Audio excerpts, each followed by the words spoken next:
77% of you are unsubscribed. Please hit the subscribe link below.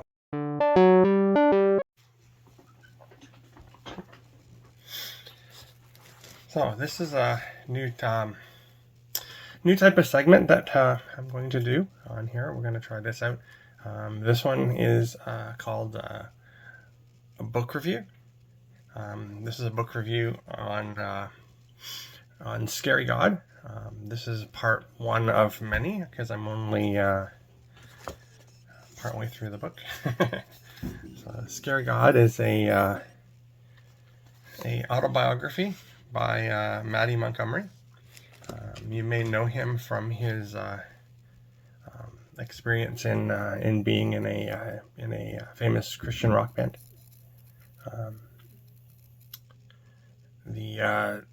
Right now I'm partly through the book. This book is very relevant, especially with all the recent talk of fear of God. John Beaver has his new book Of God that just came out. I'm actually going to be on his event tonight watching it. So this book is really well written. There's a lot of scripture in it, which is something that I really like about Christian books, is when they do relate to a lot of scripture. The subject line of the fear of the Lord is very good. There's really only one spot in the entire book so far. On page 49, I'm actually on page 65 now, but on page 49, there's a section that starts talking about dress and saying, in order to go to church, in order to really have reverence towards God, you need to dress up. And he compares it to seeing the president or seeing royalty or things like that. The problem I have with that is really that's focused on the world. The world sees that as regal. Oh, you see a king, and so you dress up and you bow down to the king and you worship the king's position and you kiss their hand, and that is all worldly, right? Jesus said to us not to worry as much about what we're wearing. He wasn't concerned about you doing worshiping him in that way, right? The Pharisees wanted you to idolize kings and queens and pastors and stuff like that. Jesus wanted you to humbly worship him. Yes, have awe, to bow down and have that fear of the Lord. Yes, but I'm purposely wearing this for today in here to show that it doesn't matter what you're wearing to church. If going to church is so that you can look and see what everybody else is wearing, then you're missing the point of church. Church is there for you to worship with God. And so if you're focusing on the way you dress, that's a bit of an issue. Now the other thing is in that same section, literally right below it. Right below it in there, it talks about how we need to treat the pastor or guest speaker with the reverence of a king, and that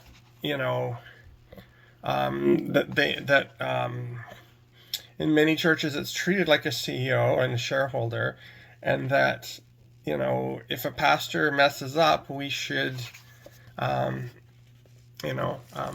allow them back and treat them like forgiveness and all of that, right? And so that's the one spot in here where really it's missing the scripture, right? I mean, he's talking about those things, but immediately what comes to mind for me is the 1 Timothy 5:19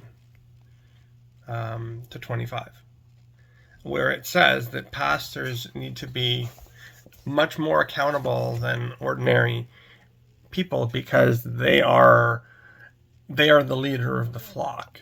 And so if what they're doing is allowed and condoned and there's no discipline for those types of things, then you end up with the John McCarthy situation.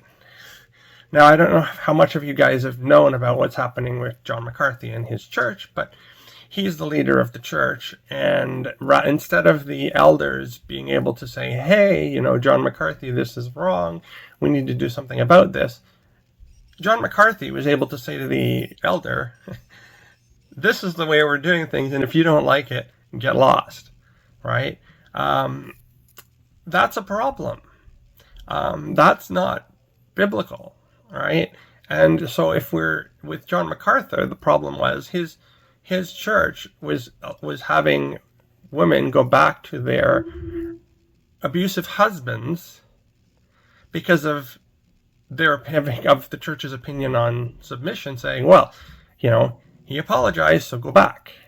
And then it turns out that that person was being abusive, and to the point where they got charged and were put in prison for being abusive.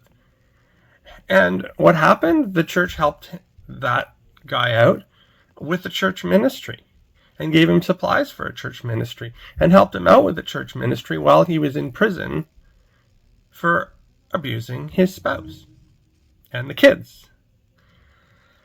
So that's where you run into a problem with this. And so that's why I'm only partway through the book, but I figured when I reached this point where there was, this thing that I disagreed with, I needed to get it out there. I needed to say, hey, this is wrong. Pastor worship is idolatry. We can't be doing that.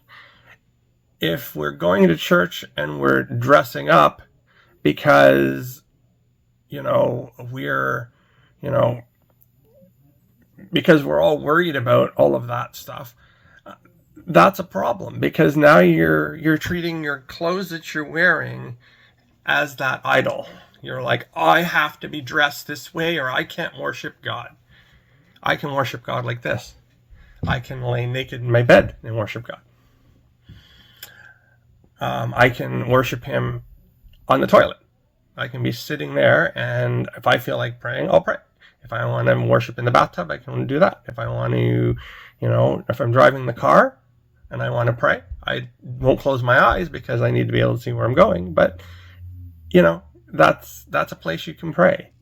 All of that formality and tradition and all of that stuff, Jesus broke that. That was what was happening with the Pharisees, where they had the Old Testament, you had to dress up a certain way, and you had to, only certain people were allowed into the area and all of that stuff.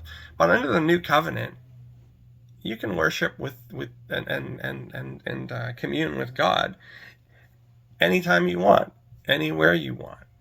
It's not a place. It doesn't matter what you wear. And should you be worshiping your pastor? Should you be giving him that reverence? No. Should you be, respectful in the fact that he is given a position of leader, and so he likely knows scripture more than you, maybe not, but that respect is there. But if you look at what he's preaching and you go off and you discern for yourself and you look up what he's saying, and that's false teaching, then you need to call him on it. If he's doing things that are inappropriate, then he needs to be called on that. And I think there was a good example a few months ago where a pastor realized that. He was talking with somebody in social media. Somebody said to him, hey, that's probably not appropriate that you're doing that. He then thought about it. he prayed about it. He himself went to his church and said, take a look at this. I'll take a step back. You take a look at this. You see if I'm in the right spot here. There were a couple things that they were like, yeah, it wasn't anything wrong, but pastors need to be held more accountable. So he took some time off. He did some social media training, and then he came back and he took care of his flock. And yes, you can do those kind of things, but if you're not having that discipline happen, if you're like saying the pastor is above reproach, you need to have that respect and you shouldn't be saying these things to the pastor, that's a problem, because then you end up with situations where the pastor is able to do whatever he wants, and essentially he's God instead of God, and that's idol worship. So that's my point. I'm putting that up there. It's getting close to the time where I'm going to have my Awe of God event, but I just thought I'd get that out there because it's very important that you can worship wherever you want. God's accessible. You can wear whatever you want to church, provided there's clothes. You can't go naked to church unless you're at home and you're watching it on Zoom or on YouTube or whatever. Then, of course, by all means. Right? But yeah, so that's it.